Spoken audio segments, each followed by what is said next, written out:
Salah. Sebentar. Sudah tershare ya HDI? Sudah, Bu. Ada berapa orang ini? Ada 12, 11 ya. Oke, terima kasih. Sebagai pertemuan pertama, saya ingin memberikan pengantar tentang hukum dagang internasional ya, HDI. Ada juga yang menyebutnya sebagai hukum perdagangan internasional ya, atau hukum perikatan internasional, hukum ekonomi internasional juga ada. Jadi sebelum kita bicara hukum perdagangan internasional, kita tahu bahwa perdagangan di antara umat manusia itu dari sebelum kita masuk kepada ranah internasional, kita tahu bahwa manusia itu sudah melakukan perdagangan itu bukan baru hari ini saja atau dalam konteks internasional. Dalam konteks yang paling sederhana, dulu kita melakukan perdagangan itu bentuknya adalah barter ya. Jadi cikal bakalnya itu dulu manusia itu memang butuh untuk saling berinteraksi. Itu melakukan barter, tukar menukar barang, kebutuhan. Jadi kalau ada yang punya singkong, ada yang butuh beras, maka akan saling tukar menukar sesuai dengan kebutuhannya. Tetapi kelemahannya dari barter ini adalah ya tidak ada parameternya ya. Tidak ada parameternya berapa keadilannya. Jadi kadangkala bahkan ada satu karung beras itu ditukar karena butuhnya pisang sesisir, jadi ya ditukarlah pisang sesisir ya. Dan dari perdagangan yang mungkin tukar menukar segala kebutuhan, terus pertanian ya, terus perikanan, perdagangan ya, perkebunan dan lain-lain. Jadi semua itu bisa menjadi objek perdagangan. Perdagangan yang konvensional itu dulu mengharuskan seseorang untuk saling bertemu ya. Jadi para pihaknya itu bertemu, bertatap muka, ya saling mengenal, berbicara secara langsung ya. Bahkan terjadi tawar-menawar, prosesnya itu ya saling bertemu tadi, bertatap muka. Bahkan definisinya saja adalah bertemunya pedagang dan pembeli gitu kan. Nah, tetapi sekarang konteks perdagangan itu menjadi lebih kompleks. Kenapa menjadi lebih kompleks? Kalau dulu perdagangan itu mungkin hanya dilakukan oleh orang yang hanya berada di satu wilayah yang sama, ya. Jadi kalau saya rumahnya di Kemiling, mungkin zaman dulu barter itu dengan orang sama-sama dari Kemiling, ya, ketemu gitu. Tetapi sekarang konteks perdagangan itu menjadi sangat kompleks. Kompleksnya kenapa ya? Karena perdagangan sekarang itu bahkan melibatkan perkembangan teknologi informasi. Perkembangan teknologi informasi menjadikan perdagangan itu sekarang menjadi borderless. Jadi nggak ada batasannya. Batasan negara sudah hampir tidak ada. Saya bilang tadi kalau dulu perdagangan cuma orang sama-sama dekat, sama-sama satu wilayah ke satu provinsi ke satu negara. Nah, kalau ini menjadi tanpa batas. Dan sudah tidak perlu lagi menyebabkan orang nggak perlu ketemu. Ya, kayak gini medianya nih, antar pedagang itu cukup mungkin dengan lewat video Zoom ya, lewat telepon ya, atau bahkan nggak perlu berhubungan sama sekali seperti yang sekarang kita suka lakukan itu mungkin lewat marketplace ya, lewat Shopee, lewat Tokopedia, Lazada dan lain-lain. Ya, kita nggak perlu tahu siapa pedagangnya ya. Bahkan mungkin ada juga yang melakukan pembelian sampai ke luar negeri, mungkin ke Amazon ya. Nah, seperti itu menjadikan perdagangannya semakin kompleks karena pengaruh perkembangan teknologi informasi menjadikan perdagangan menjadi semakin kompleks karena sudah melibatkan batas-batas negara. Nah, bagaimana Indonesia sendiri sebenarnya sudah mengenal perdagangan antar negara itu bukan karena sudah ada teknologi informasi tadi, ya, karena sudah adanya perkembangan teknologi internet yang menjadikan seolah-olah tidak ada batas negara. Orang Indonesia itu bisa bertransaksi dengan orang Amerika, ya, begitu pula sebaliknya. Tidak, sebenarnya nenek moyang kita itu sudah mengenal dan memulai perdagangan internasional tuh jauh sebelum itu. Ya, di sini ada ini disebut Bapak Maritim ya, Lapatelo Amanagapa. Dia adalah seorang raja Bugis, ya. Beliau adalah seorang raja Bugis, dia adalah seorang pelaut ya. Jadi pada abad ke-17 saat di mana perdagangan, pertukaran barang masih dilakukan secara barter ya, terus perebutan barang-barang tersebut itu si Amanagapa ini menyadari bahwa ini nanti kalau kayak gini terus akan terjadi perebutan wilayah, karena yaitu yang satu menghasilkan rempah-rempah A, yang satu wilayah satu menghasilkan rempah-rempah B. Maka mereka akan bisa terjadi perpecahan karena ingin merebutkan itu. Jadi dia sedang berpikir untuk mengekspansi, mencari di daerah lain untuk mencukupi kebutuhan-kebutuhan itu. Dia melakukan pelayaran keluar dari wilayah Bugis ya, itu sampai ke wilayah Semenanjung Malaya, yaitu Malaysia yang sekarang adalah Malaysia dan juga Singapura.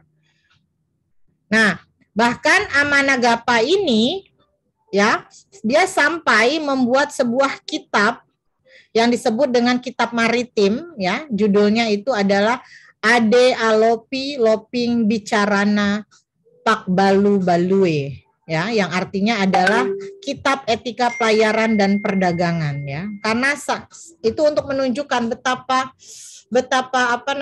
aktifnya ya, bahwa nenek moyang kita itu dulu itu sebenarnya sudah melakukan pelayaran berdagang ke wilayah luar negara Indonesia ya, dengan negara lain, sudah berhubungan dengan negara lain ya untuk perdagangan.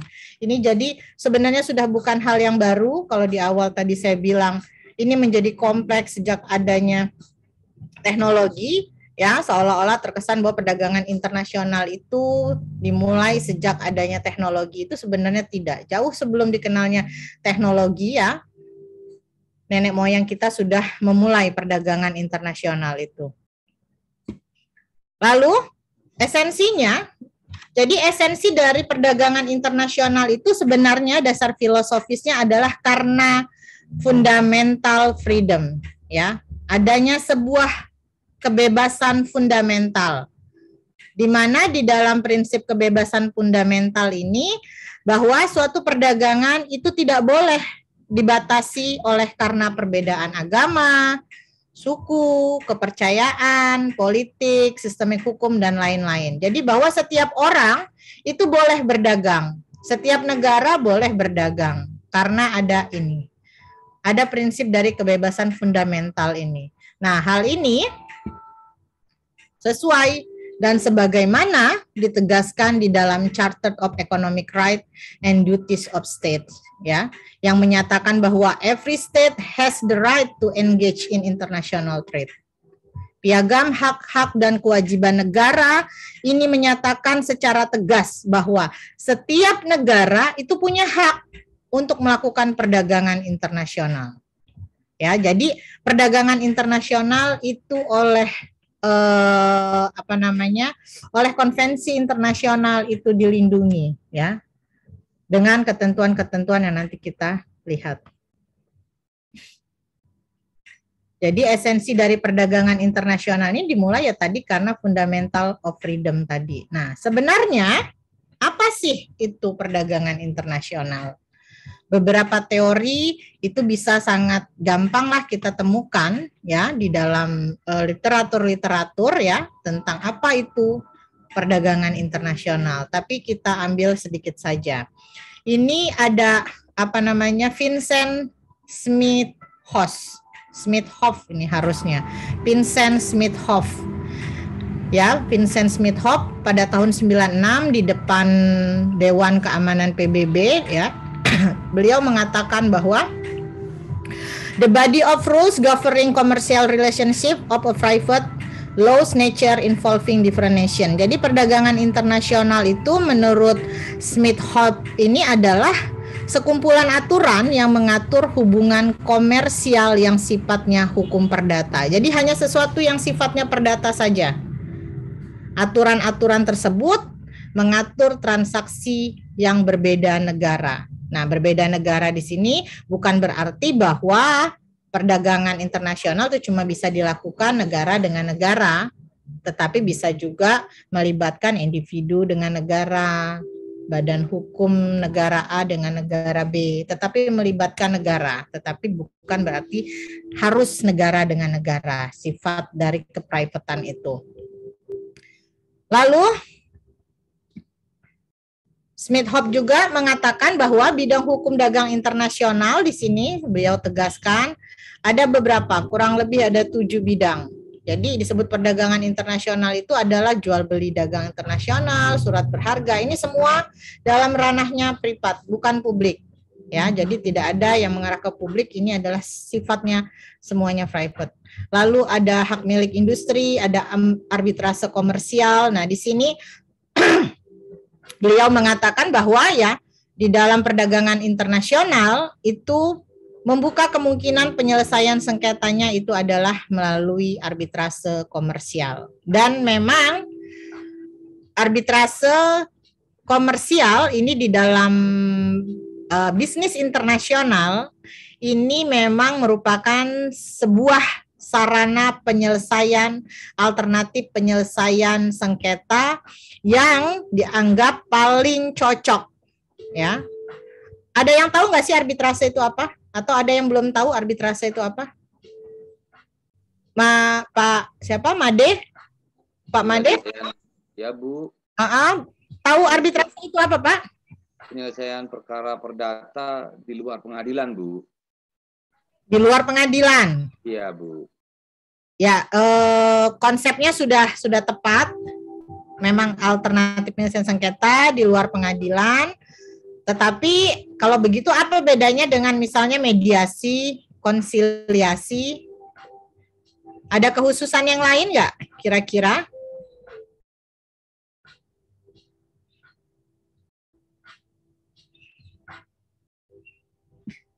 Ya, jadi arbitrase itu betul sekali bahwa dia adalah sebuah alternatif penyelesaian sengketa perdata di luar pengadilan ya, yang didasarkan pada perjanjian arbitrase.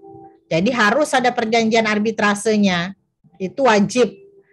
Bahkan ada sebuah istilah ya yang mengatakan bahwa no arbitration without agreement. Jadi nggak ada arbitrase kalau nggak ada perjanjian dulu.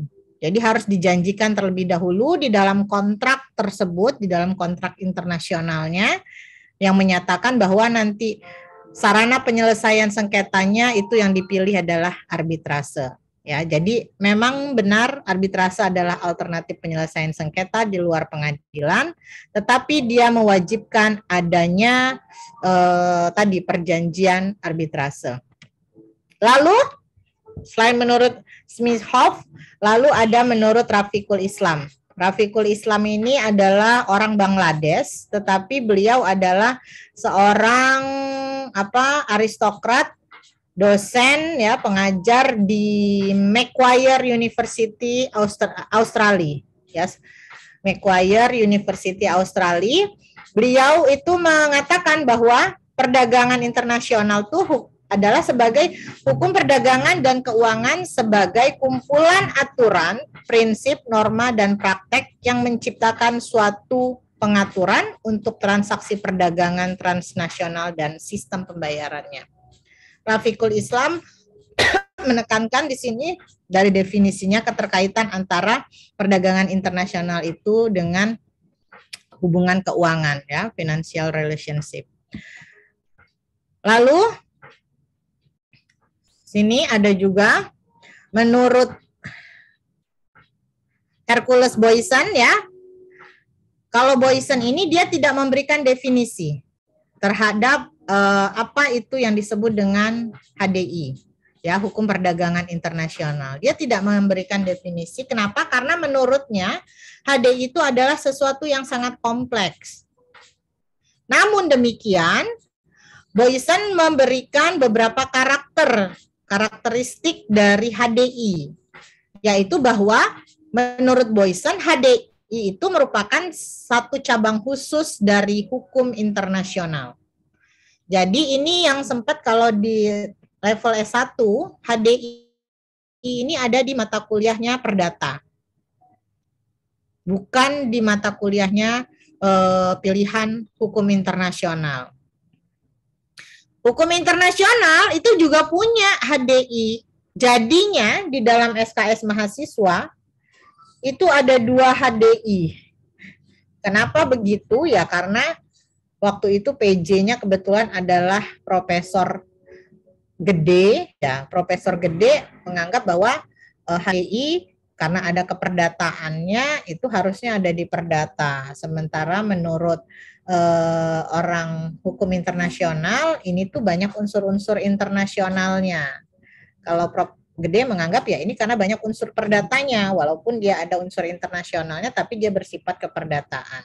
Nah, tapi kalau merujuk dari Boysen, bahwa dia menyatakan secara tegas bahwa hukum perdagangan internasional itu dapat dipandang sebagai suatu cabang khusus dari hukum internasional.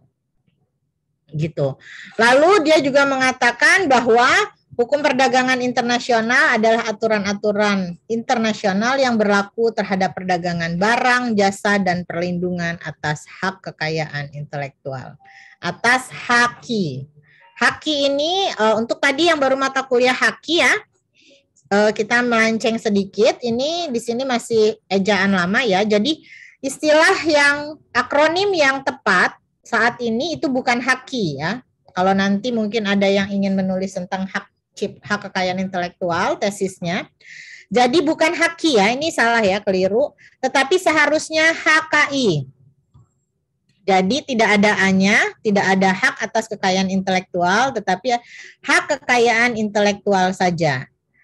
Saat sebelum tahun 2000, memang akronim resmi yang dipakai itu adalah HKI. Tetapi setelah Kementerian Kemenkumham ya itu mengeluarkan aturan pada tahun 2000, nomornya saya lupa, ia mengganti akronim HKI menjadi HKI atas pertimbangan ejaan bahasa yang disempurnakan. Jadi menurut ejaan bahasa yang disempurnakan, jadi setiap tahun itu sebenarnya bukan setiap tahun ya, setiap berapa tahun sekali sebenarnya ada konferensi bahasa.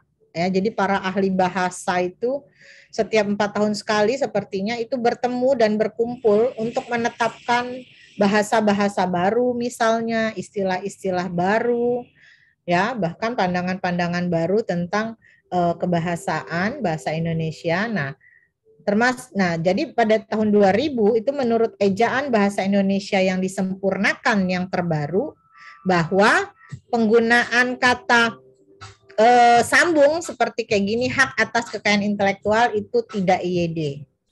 Tidak perlu ada atas, harusnya cukup HKI saja. Jadi waktu itu atas dasar cuma untuk penyempurnaan EYD, akronim HKI itu diganti dengan HKI ya. Jadi jangan lagi menggunakan HKI.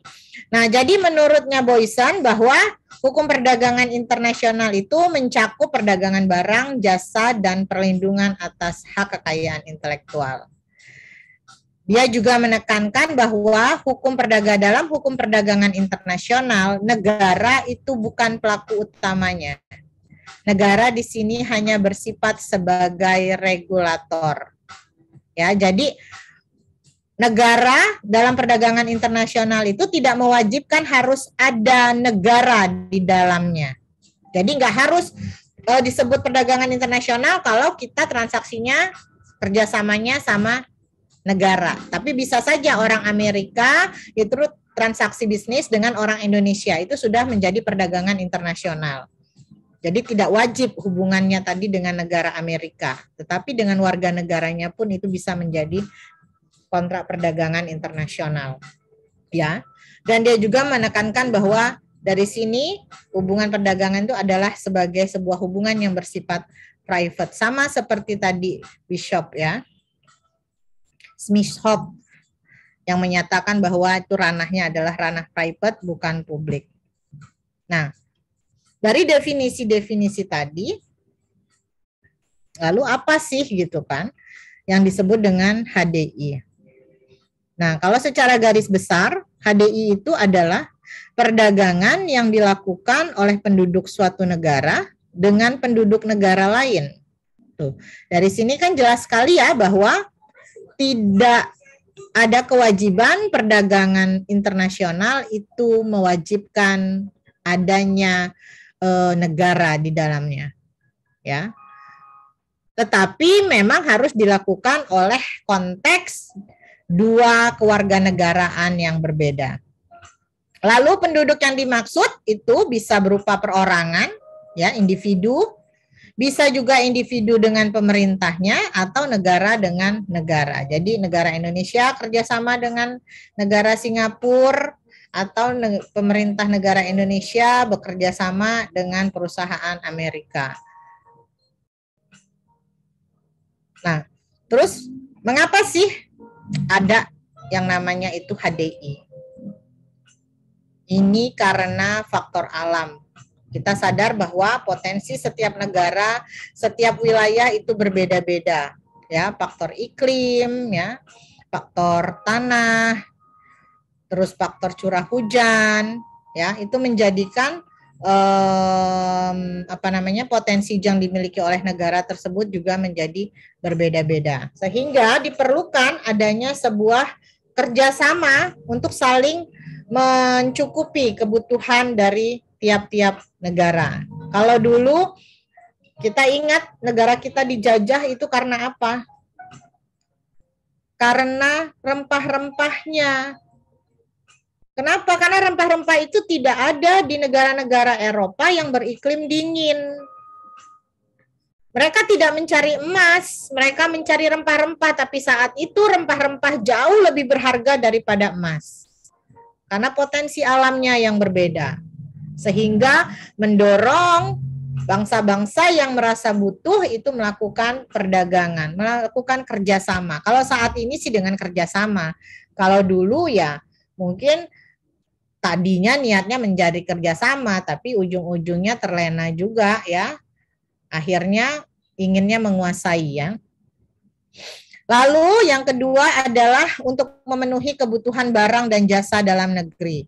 Nah ini mungkin bukan karena di negaranya tidak ada, negaranya ada, punya potensinya, tetapi tidak cukup seperti yang terjadi di negara kita. Kita minyak apa nggak punya? Punya. Kita adalah salah satu negara penghasil CPO, pengekspor CPO tertinggi di dunia, terbesar di dunia. Kita ekspor semua.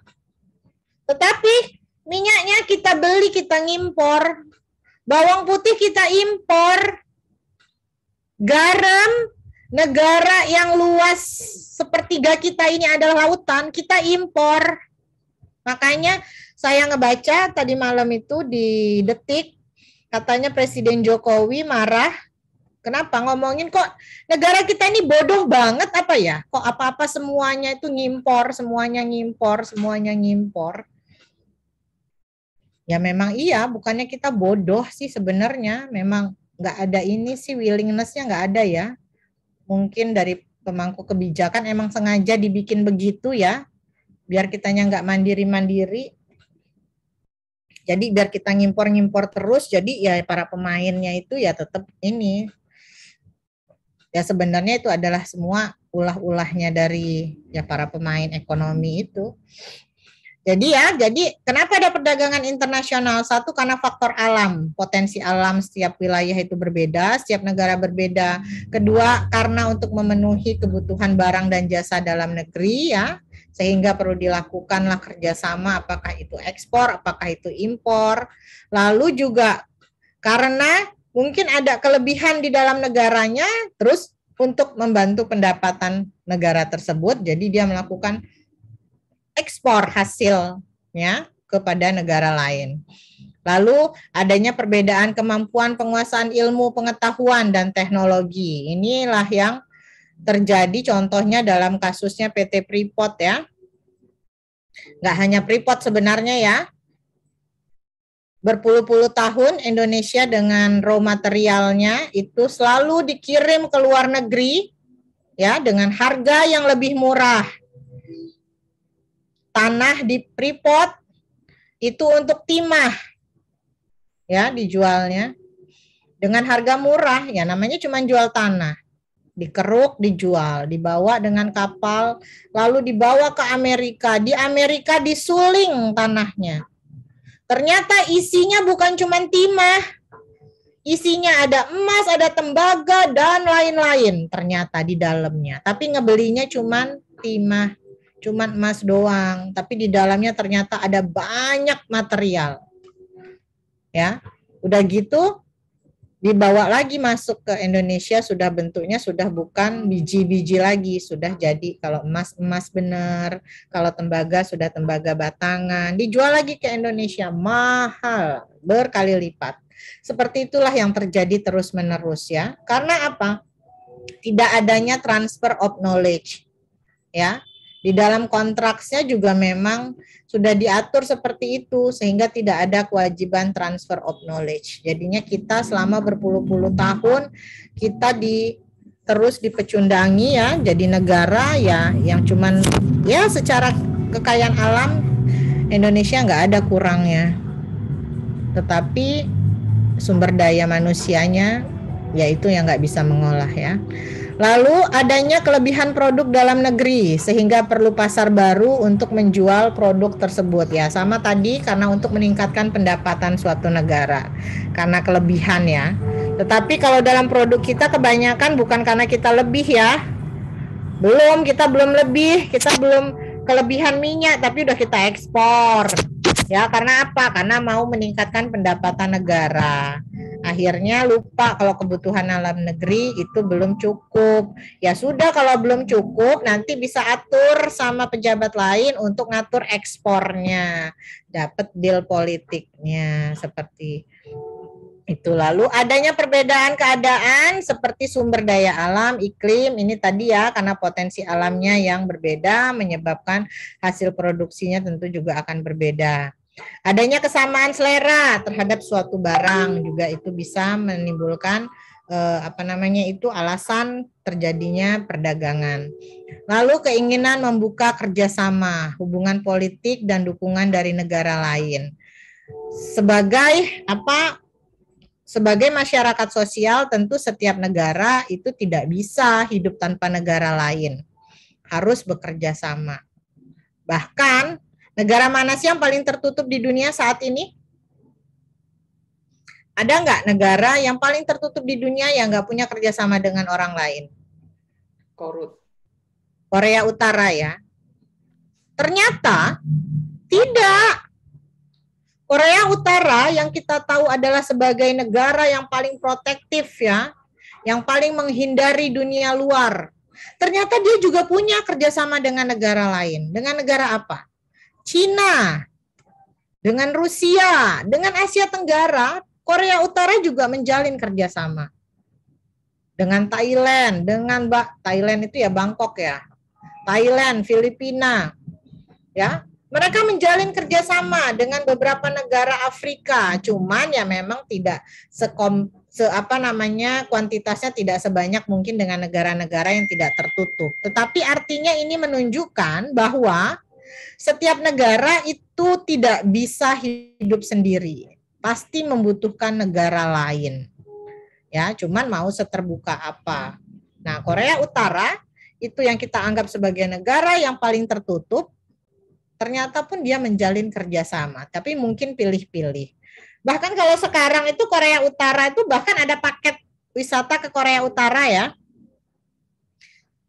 Terus yang mau datang itu dicek dulu background-nya dan lain-lain. Ya, jadi paket wisata ke Korea Utara tapi nggak boleh foto-foto segala macam, jadi cuma lihat doang aja. Ya, karena tidak boleh dipublikasi. Lalu terjadinya era globalisasi, ya, yang mau tidak mau membuat manusia tidak dapat hidup sendiri, ya, globalisasi tadi yang membuatkan jadi batas. Jadi dulu katanya nanti akan ada dosen-dosen asing, lawyer-lawyer asing yang akan berpraktek di Indonesia, ya, karena globalisasi. HKI itu juga akibat dari tuntutan globalisasi, ya, karena kita meratifikasi TRIP. Nah, kalau ada yang ditanyakan boleh ya. Sebentar, saya atur ini. Lalu subjek dari HDI. Apa sih subjek itu? Subjek itu pelaku. Kalau objek itu kan penderitanya ya. Jadi pelaku dalam perdagangan internasional yang mampu mempertahankan hak dan kewajibannya di badan peradilan serta mampu merumuskan aturan-aturan hukum di bidang hubungan dagang internasional. Ya, jadi ini yang disebut dengan subjek. Jadi subjek itu adalah pelaku atau stakeholder dari dalam perdagangan internasional. Itu. Siapa saja yang disebut dengan subjek dalam HDI? Ada 4. Yaitu ada negara, organisasi internasional, individu, dan ada bank. Ya, jadi ada 4 subjek di dalam hukum dagang internasional. Ada negara, organisasi internasional, individu, dan juga bank. Kita cek satu persatu. Negara. Negara itu adalah subjek hukum yang paling sempurna karena ia satu-satunya yang memiliki kedaulatan. Negara itu yang bisa menentukan dengan siapa atau tidak dia bekerja sama. Negara berperan juga, dia juga punya peran untuk membentuk organisasi-organisasi internasional, ya, terlibat dalam sebuah organisasi internasional. Ya, itu adalah negara. Jadi negara ini adalah adalah subjek yang paling sempurna di dalam hukum dagang internasional. Dia adalah pemain utamanya. Dia bisa menetapkan hukum, ya. Dia bisa juga menolak hukum, dia bisa membuat hukum, ketentuan, ya. Lalu selain negara ada organisasi internasional. Organisasi internasional itu dibentuk biasanya karena adalah perjanjian internasional. Dia disebut sebagai subjek karena aturan-aturan di dalam hukum internasional, hukum dagang internasional itu biasanya juga karena merujuk dari kesepakatan-sepakatan yang dikeluarkan oleh sebuah organisasi internasional. Nah, ini subjek hukum organisasi internasional itu ada 2. Jadi tadi subjek hukum itu ada negara, lalu ada organisasi internasional. Organisasi internasional itu dibagi 2. Ada organisasi dagang internasional yang bersifat pemerintah dan satunya yang non pemerintah. Yang pemerintah contohnya apa? Ada UNCITRAL. Ya, yang menetapkan jadi sebagai sebuah organisasi dagang, ya, UNCITRAL ini membuat aturan-aturan terkait hukum arbitrase. Nah, ketentuan-ketentuan yang dibuat oleh UNCITRAL ini dalam perdagangan internasional itu diterima seolah-olah seperti aturan yang diterima secara umum sehingga seolah-olah bahwa itu memang ya sesuatu yang diterima sebagai hukum gitu. Padahal sebenarnya ini tuh adalah ketentuan internal dari UNCITRAL. Tetapi karena dia diterima secara umum, dia dianggap sebagai hukum. Lalu ada juga UNIDROA ya, itu diikuti oleh 59 negara, Indonesia itu negara ke-29 ya yang meratifikasi ya. Jadi ini adalah organisasi-organisasi dagang pemerintah yang ketentuan-ketentuan internal dari organisasinya itu sering dijadikan landasan oleh subjek-subjek HDI tadi dalam melakukan kerjasama perdagangan internasional. Lalu ada juga organisasi dagang non internasional atau yang sering kita sebut juga NGO, ya, non government organization, atau kita sebut juga LSM, ya. Individu. Nah, individu atau perusahaan, individu ini bisa jadi adalah individu dalam arti konteks person, orang, ya, individu dalam makna sebenarnya, dan juga bisa juga person atau badan hukum atau perusahaan, ya. Jadi di sini para individu ini dia bisa melakukan perdagangan internasional, ya. Jadi bisa dia melakukan perdagangannya kepada sesama individu, kepada instansi pemerintah, ya, ataupun kepada badan hukum dari suatu negara. Bank, di sini bank memiliki peranan yang sangat penting, ya, bahkan dia menjadi subjek hukum di dalam HDI. Kenapa? Karena seperti kita tadi merujuk pada Rafiqul Islam kan bilang bahwa dalam hukum perdagangan internasional itu ada keterkaitan dengan finansial, ya, pelaku finansial, ya, financial regulatory. Jadi keuangan regulatory itu bahasa Indonesianya adalah pengaturan, ya, aturan-aturan keuangan. Nah, di sini bank memegang peran penting. Kenapa? Karena di dalam perdagangan internasional itu seringkali, ya, kan pasti dalam perdagangan internasional itu transaksinya bukan transaksi kecil, ya, itu pasti transaksinya transaksi besar, miliaran mungkin, bahkan mungkin triliunan. Nah, pihak yang mau membeli itu seringkali gitu kan, tidak mau, dia mau kasih duitnya kalau belum terima barangnya. Sementara penjual juga nggak mau kasih duit gitu loh, kirim barang kalau kamu nggak kasih duit. Nah, akhirnya untuk menjembatani dua kepentingan tersebut, para pihak itu biasanya menggunakan jasa bank sebagai penjamin, apakah itu lewat LC, ya, letter of credit, ya, dan lain-lain. Jadi di sini bank memegang peranan penting dalam perdagangan internasional sebagai subjek hukumnya, karena ya di sini bank sebagai financial regulatorinya untuk perdagangan internasional. Nah, di sini dia menjembatani antara penjual dan pembeli tadi, ya, kepentingannya yang berbeda. Satu nggak mau kasih bayaran kalau barang belum datang, barang nggak mau dikirim kalau nggak dibayar gitu. Akhirnya bank di sini menjembataninya. Terus bank juga bisa menetapkan aturan-aturan, ya, aturan-aturan yang bersifat internal yang akhirnya menjadi kebiasaan di dalam hukum perdagangan internasional. Sejauh ini ada pertanyaan nggak? Nggak ada, ya? Oke. Bu, izin Bu. Izin Bu. Ya, siapa ini? Dharma Bu. Nggak kelihatan, sebentar saya coba lihat. Gelap ini. Oke. Ya, saya gambarnya di bawah, jadi saya naikin dulu. Gimana? Bu, tadi waktu pembahasan sebelumnya itu ada faktor-faktor terjadinya perdagangan internasional, Bu. Ya. Di situ ada salah satunya adalah memenuhi kebutuhan barang dan jasa dalam negeri, dan ada juga yang potensi alam, ya Bu, ya. Ya. Tadi Ibu bahas perihal kayak misalnya ada jual minyak Indonesia, jual minyak CPO atau jual minyak mentah, minyak bumi lainnya, itu sebenarnya ada juga dasarnya. Mungkin ada yang perlu ditambah juga, Bu.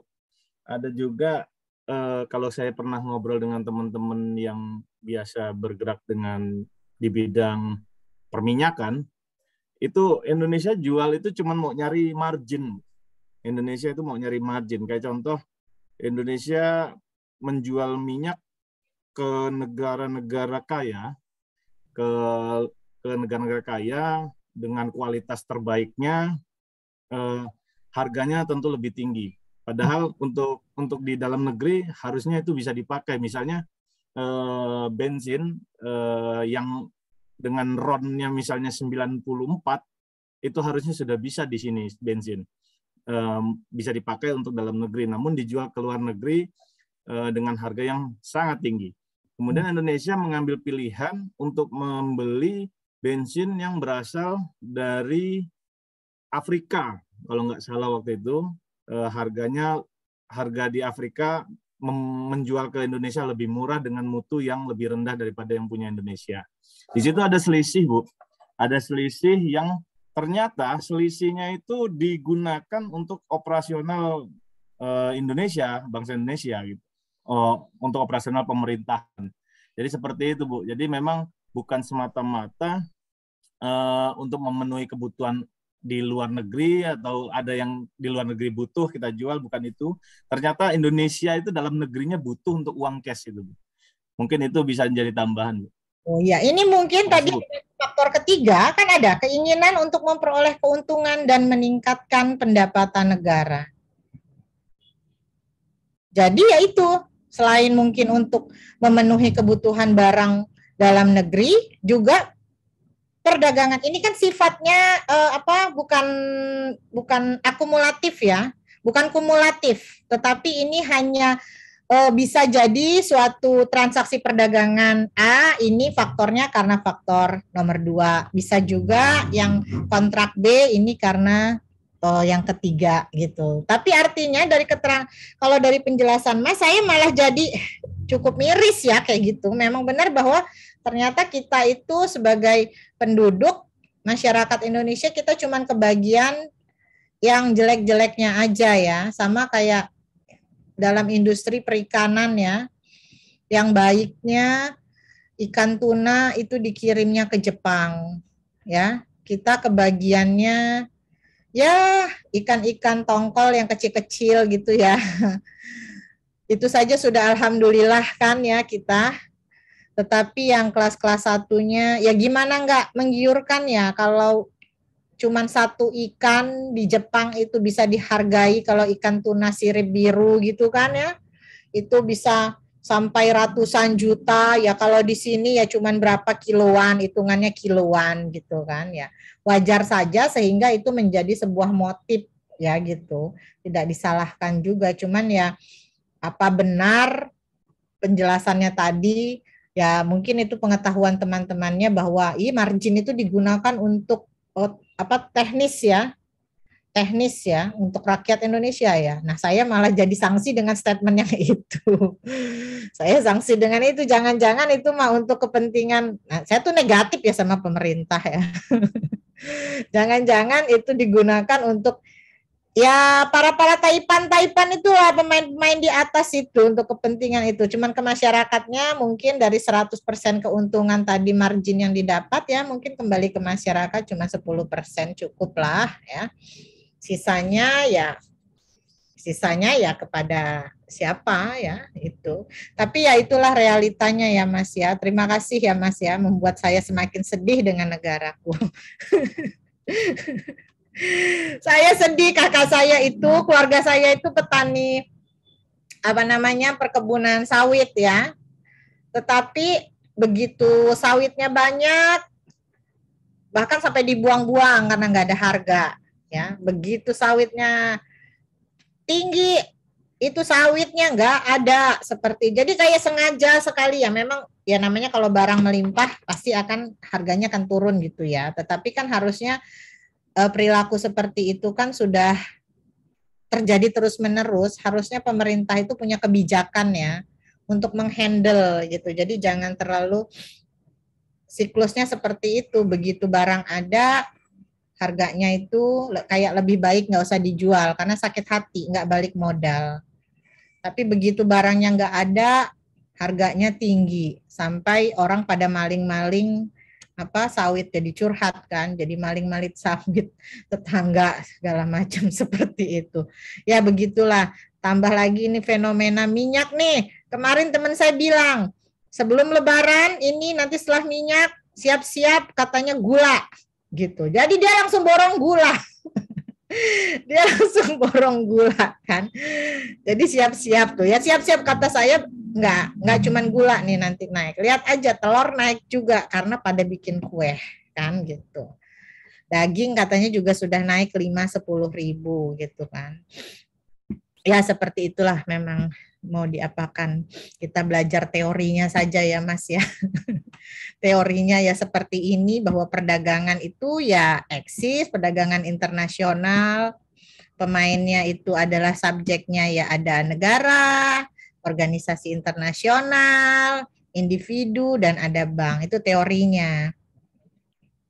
Nah, ada lagi.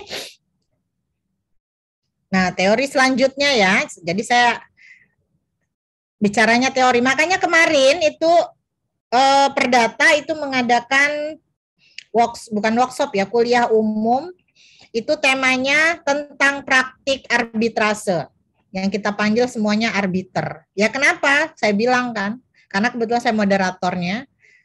Ya biar para narasumber tahu gitu loh.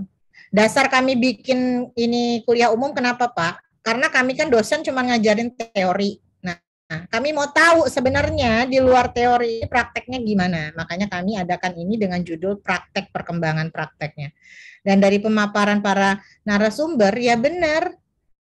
Ternyata ya bahkan baru tahu bahwa undang-undangnya itu ternyata dalam praktek itu ternyata bahkan nggak bisa dilaksanakan. Ada beberapa pasal di dalam undang-undang arbitrase itu yang nggak bisa dilaksanakan.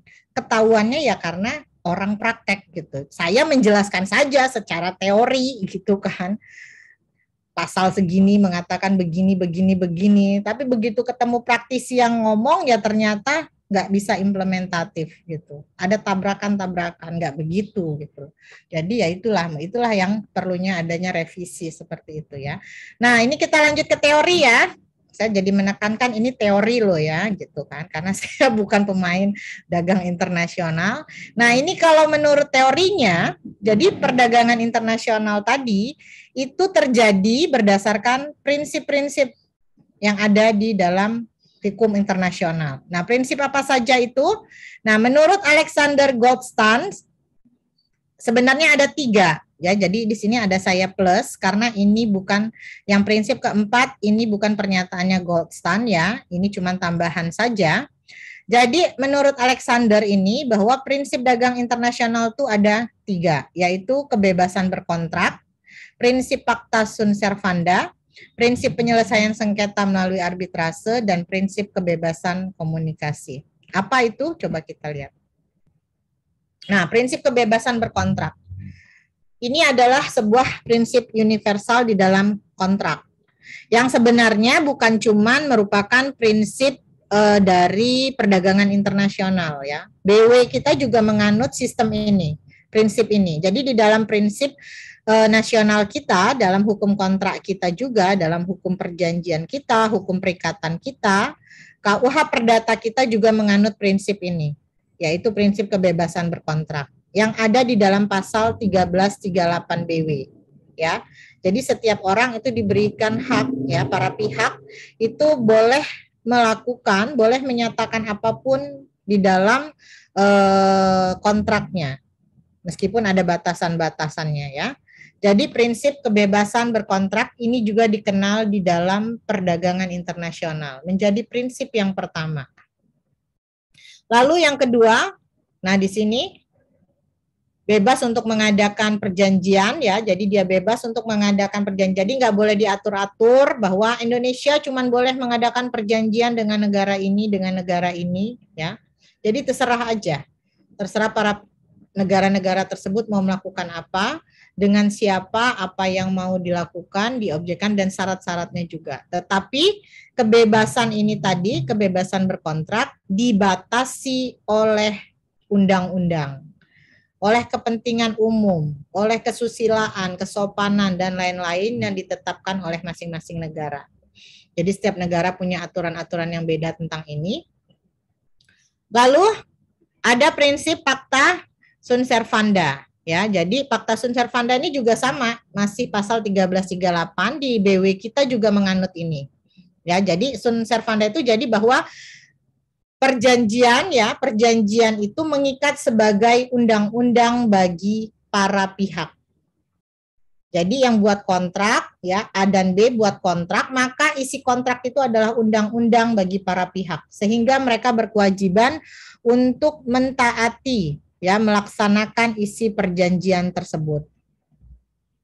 1338 ini sejalan dengan ketentuan nasional kita yang ada di BW juga.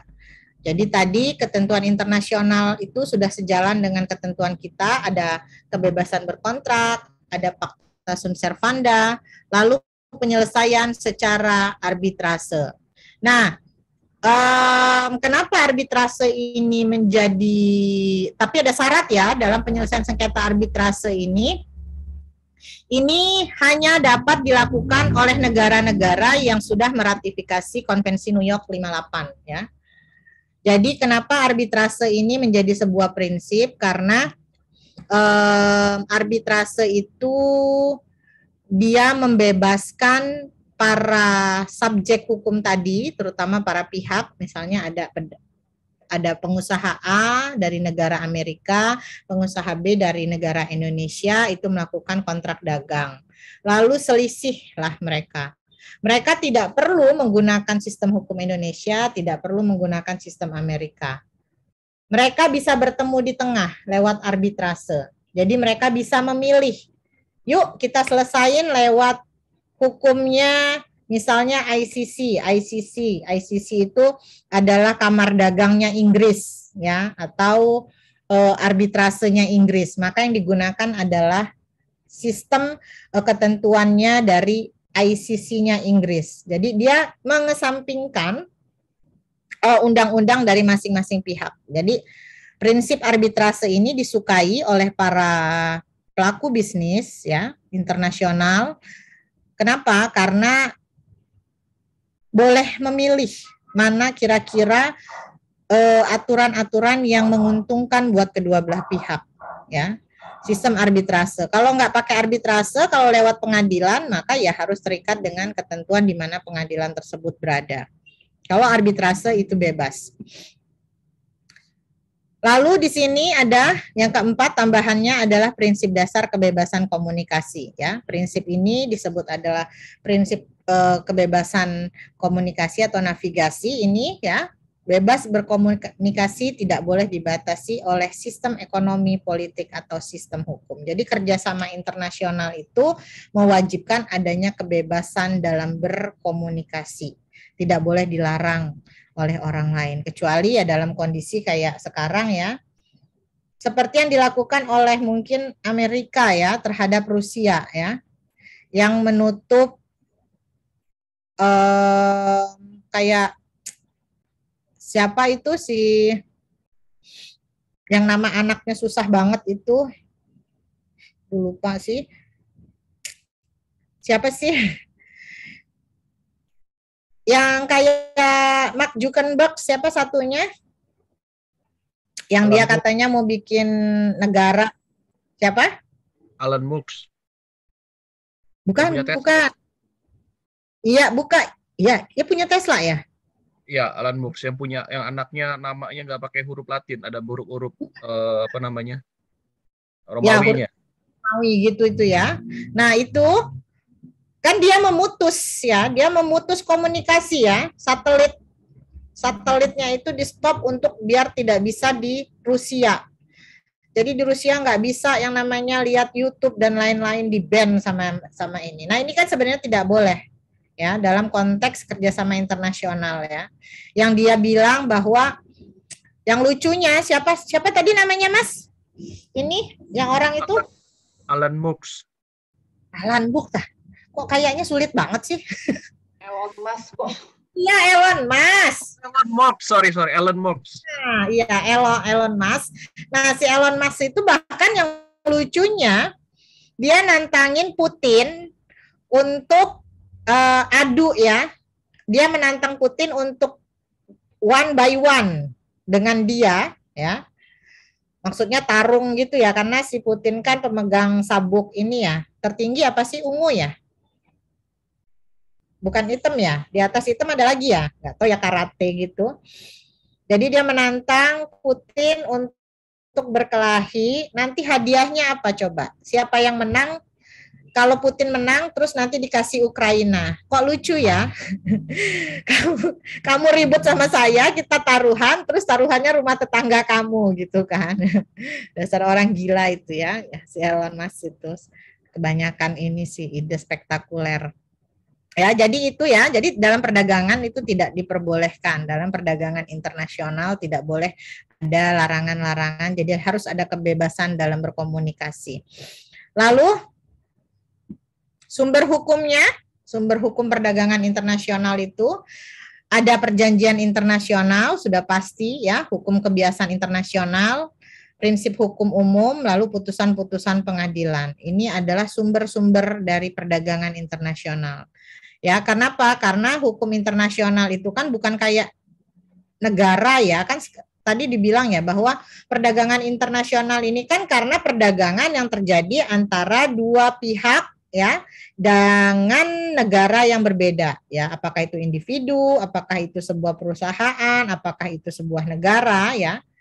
Dia berbeda dengan negara ya, dia berbeda dengan negara yang memang established ya, dia permanen. Nah, kalau hukum perdagangan internasional ini enggak. Karena itu sumber-sumber hukumnya juga variatif. Dia ngambil dari perjanjian internasional, ngambil juga dari kebiasaan, dari prinsip hukum umum dan putusan-putusan pengadilan. Izin bertanya, Bu. Ya, siapa? Wim ya, Wim ya? Ya, betul, Bu. Mohon izin bertanya sebelumnya. Kalau terkait tentang yang tadi pembahasan mengenai penyelesaian sengketa itu, Bu. Ya. Penyelesaian sengketa dalam arbitrase. Kalau di Indonesia kan kita mengenal BANI tuh. Kalau BANI kan ya Badan Arbitrase Nasional, prinsipnya kan ya kurang lebih penyelesaian sengketa juga di luar non litigasi. Ya. Nah, terkait tentang itu, kalau kita menyelesaikan sengketa di pengadilan kan ada namanya ketika si yang kalah lah, sebut aja yang kalah, bisa dilakukan eksekusi untuk melaksanakan perintah gitu, kurang lebih atas kesalahan dia. Nah, pertanyaan saya kalau sebut aja misalkan antara individu dengan individu atau perusahaan swasta Indonesia sebutnya dengan perusahaan swasta Cina, ya, terjadi sengketa lewat arbitrase. BANI ya, lewat BANI ya? Ya. Arbitrasenya BANI ya? Ya. Atau mungkin yang Ibu bahas tadi ICC misalkan di Inggris ya, biar nggak memihak satu sama lain misalkan. Oke. Nah, sebut aja Cina dinyatakan bersalah atau salah atau harus ganti kerugian atau apa. Dan ternyata Cina tidak ingin melaksanakan, Bu, atas itu. Apakah ada metode daya paksa untuk memaksa dia melaksanakan perintah atau apa, bagaimana, Bu? Ketika dia mangkir dari hukumannya gitu. Ya. Jadi kalau untuk arbitrase, ya suka dibilang bahwa arbitrase itu sulitnya kan dieksekusi ya. Karena beda dengan putusan pengadilan. Karena kalau arbitrase itu kan dia bukan badan pemerintah ya, dia bukan yang state, dia bukan negara ya, dia badan kayak semacam NGO, badan swasta gitu yang dipilih untuk menyelesaikan masalahnya. Contohnya misalnya negara Indonesia dengan bukan negara Indonesia ya, orang Indonesia, perusahaan Indonesia sengketa misal dengan orang Amerika, lalu pilihnya di ICC gitu kan, misalnya pilih arbitrase di London. Nah terus dari Indonesia kalah, ya atau dari Amerika lah, Amerika aja yang lebih kuat ya, Amerika kalah, nah terus ketika mau eksekusi, eksekusinya itu barang-barangnya kan yang dieksekusi mau ada di Amerika gitu ya. Nah tapi perusahaan tersebut itu nggak mau melakukan eksekusi, kan maksudnya begitu ya.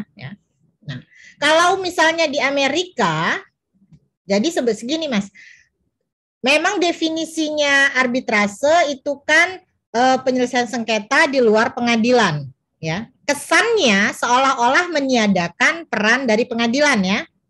Jadi kita nggak pakai pengadilan nih, ya. Tetapi saya bilang tadi konvensi New York, jadi arbitrase internasional itu wajib meratifikasi konvensi New York. Nah, untuk ratifikasi itu mewajibkan, jadi tapi ini berdasarkan dari keterangan para arbiter ya, bahwa pelaku usaha yang berperkara melalui arbitrase itu sebenarnya angka kemungkinannya untuk melaksanakan eksekusi itu lebih dari 80%. Karena sama-sama saling karena ada niat baik ya, arbitrase itu kan bisa terselenggara karena sama-sama win-win solution. Jadi sifat dari arbitrase itu kan win-win solution. Jadi sebenarnya kemungkinan untuk melakukan eksekusi itu kalau dalam arbitrase itu sebenarnya sangat tinggi. Tetapi kan mungkin saja gitu ya, ada para pihak yang mungkin tidak mau melakukan eksekusi. Nah, dalam hal itu, kalau di Amerika, saya bicara Indonesia dulu deh ya. Di Indonesia itu terhadap putusan arbitrase, misalnya mau dieksekusi di Indonesia, itu harus mendapat putusan Pengadilan Negeri Jakarta Pusat. Ya. Kalau tidak melibatkan negara. Tetapi kalau melibatkan negara, misalnya yang bersengketa negara Indonesia dengan negara apa gitu ya, perusahaan mana, maka itu harus di Mahkamah Agung ya. Nah, tetapi karena ini misalnya individu Amerika dengan Indonesia, eksekusinya di Indonesia, itu didaftarkannya eksekusinya, minta penetapan eksekusi itu di Pengadilan Negeri Jakarta Pusat. Setelah mendapat penetapan, itu maka akan prosesnya sama Mas, kayak eksekusi perdata pada umumnya.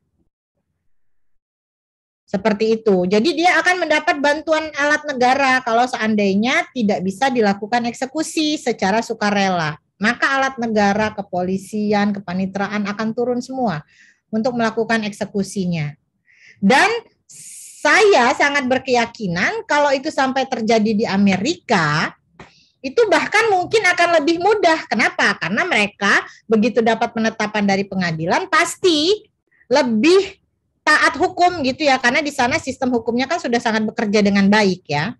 Kalau di Indonesia mungkin akan lebih sulit walaupun sudah dapat eksekusi dari Pengadilan Jakarta Pusat, pakai preman, pakai segala macam ya, sampai akhirnya nggak bisa dieksekusi gitu loh. Tetapi kalau dari perspektif normanya, normatifnya itu semua sebenarnya sudah tidak ada masalah. Nah, kalau ada masalah, kenapa jadi lama dieksekusinya? Biasanya karena ada pasal 70 Mas di dalam Undang-Undang Arbitrase itu yang memberi peluang bahwa putusan itu bisa dibatalkan. Kalau dianggap ditolak ya, kalau ditolak itu ketika dianggap putusan itu bertentangan dengan kepentingan umum. Akan dibatalkan kalau ternyata putusan itu merupakan hasil tipu daya. Bisa juga ternyata ada dokumen yang disembunyikan, ketahuannya baru setelah udah putusan. Coba kalau dokumen itu ada, pasti putusannya beda. Atau bisa juga apa? Dokumen yang dikasih jadi alat bukti itu ternyata palsu. Nah, jadi ada kemungkinan untuk dilakukan review terhadap putusan arbitrase. Nah, itu sering digunakan sebagai sarana untuk memperlambat eksekusi. Jadi kesannya seolah-olah bahwa ya eksekusinya menjadi sulit gitu loh. Padahal kalau menurutnya narasumber yang kemarin bahwa 80% sebenarnya putusan arbitrase itu sukarela pelaksanaannya karena win-win solution. Kalaupun tidak sukarela, ya itu tadi Mas, alat negara yang akan bekerja. Dan normanya itu sebenarnya sudah diatur semua gitu. Seperti itu. Jadi sebenarnya tidak ada masalah terhadap arbitrase. Jadi tidak perlu khawatir. Masnya advokat? Ya, betul, Bu. Ya, jadi Masnya tidak perlu ragu mencantumkan klausul arbitrase di dalam kontrak-kontrak nanti yang Mas buat.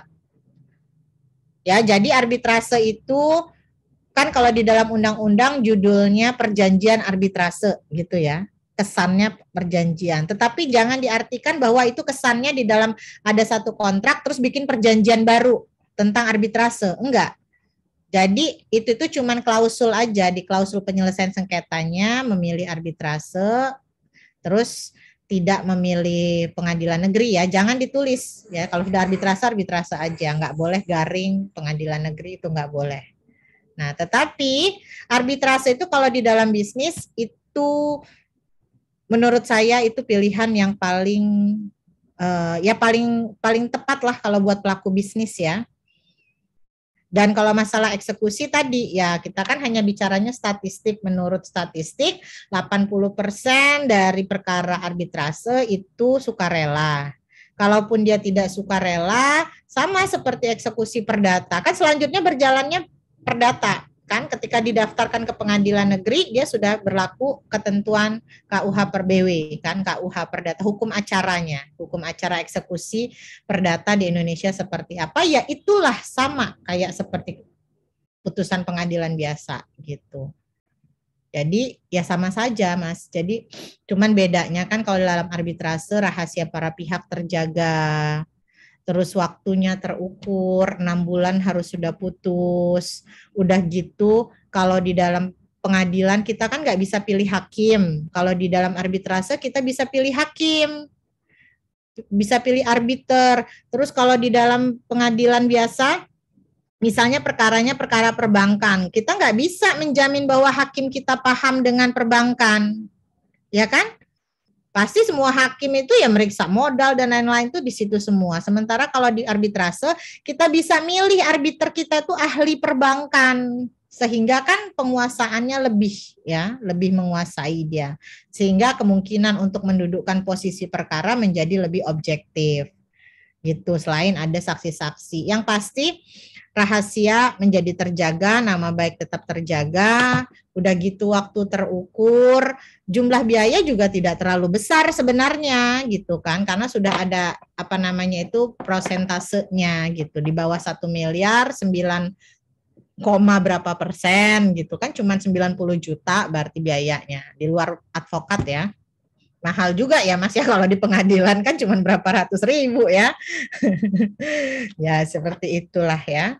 Jadi begitu ya Mas ya, jadi nggak ada beda sama pengadilan biasa kalau eksekusinya, cuman kelebihannya kalau arbitrase menurut statistik 80% itu dilakukan secara sukarela karena sifatnya win-win solution, dan sifatnya tadi itu adalah untuk mempertahankan hubungan baik kerjasama dari para pelaku bisnis gitu. Jadi kalaupun tidak terjadi sukarela putusannya, ya tetap bisa meminta bantuan negara ya, karena dia berlaku hukum perdata, hukum acaranya sama. Seperti itu ya Mas Wim. Ya, makasih Bu. Ya, jangan ragu untuk menggunakan arbitrase dalam kontrak bisnisnya ya. Lalu tadi apa ya, perjanjian internasional ya, ini tadi sumber hukum internasional, ada perjanjian internasional, ada kebiasaan, ada prinsip hukum umum dan putusan pengadilan. Apa saja perjanjian internasional? Itu ada perjanjian yang bersifat multilateral ya, regional dan bilateral. Pasti masih ingat lah ya, ini pelajaran SMA ya, multilateral itu melibatkan banyak negara. Lalu regional itu seperti ASEAN di dalam satu wilayah tertentu ya.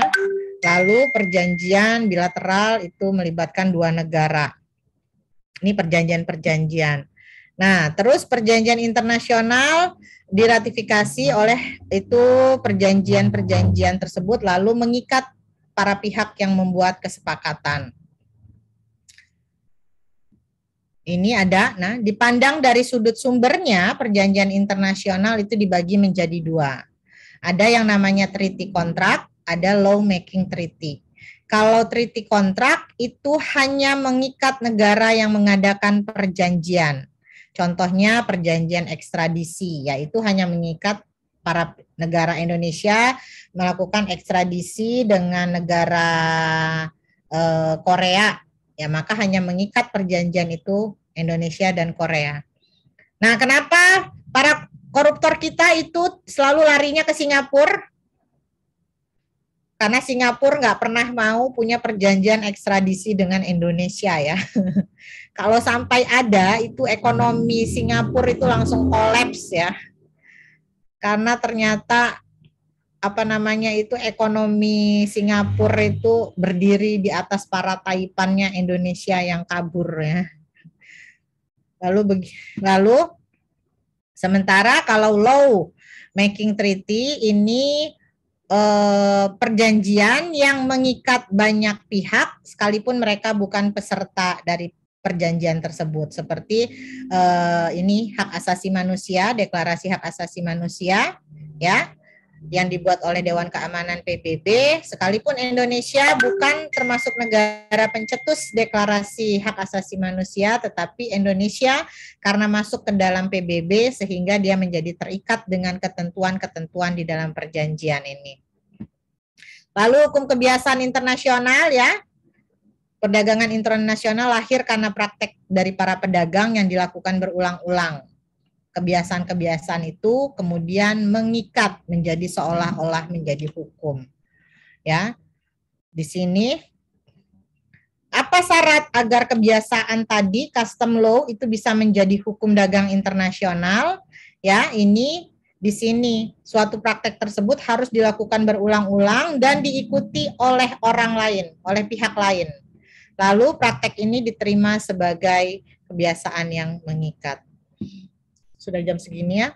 Lalu prinsip hukum umum, ini ada yang namanya itu prinsip-prinsip tadi seperti saya bilang di dalam kontrak ada facta sunt servanda, lalu ada bona fide ya, asas niat baik ya. Ini juga merupakan sumber hukum internasional. Lalu putusan-putusan jurisprudensi ya, itu juga sering dijadikan sebagai parameter untuk untuk menambah hasanah kekayaan ketentuan-ketentuan di dalam hukum perdagangan internasional para pihak yang melakukan transaksi perdagangan internasional. Kira-kira ada pertanyaan? Capek juga ya. Ngajar 4 jam, hampir 3,5 jam berturut-turut. Ya gimana? Ada pertanyaan nggak? Bu, kalau bisa bahannya bisa di-share nggak, Bu? Bisa, pas saya akan. Makanya nanti ini ya, saya tuh sebenarnya sudah nulis di Siakadu. Ada yang baca nggak? Nah, di situ ada passwordnya. Masuk ke Siakadu, Siakadu, ya, ke Fiklas, tolong kalian masuk ke Fiklas, passwordnya itu HDI S2 yes, huruf besar semua, HDI S2 yes. Nah, silakan bergabung di situ dan silakan melakukan absensi, nanti saya akan upload materinya, dan nanti untuk dasar saya memasukkan ke Siakadu, karena saya nggak tahu nih, yang hari ini datang, apakah itu memang yang aktif datang ya. Karena ini pertemuan ke-6, my mistake kan. Ya, jadi nanti silakan bergabung di kelas di kelasnya ya untuk absensi. Ada pertanyaan? Kalau Bu, untuk Fiklas sudah ada nih Bu. Untuk Fiklasnya sudah ada, tapi ini baru bisa memulai absennya baru hari ini Bu. Yang kemarin-kemarin nggak bisa emang. Oh ya udah, gini aja, absensi hari ini nanti saya dasarkan untuk saya secara manual akan menginput absen kalian dari hari pertama. Ya, jadi tolong hari ini kalian masuk ke Fiklas lalu lakukan absen, nanti saya akan absen manual untuk pertemuan selanjutnya, sebelumnya. Ya. Passwordnya Passwordnya apa tadi Bu? Passwordnya, maaf. S2 yes. HDI S2 yes. Ya. Sesuai dengan kelasnya masing-masing ya, karena ada 2 itu. Ada 2 atau ada 3? Ada 3 sepertinya.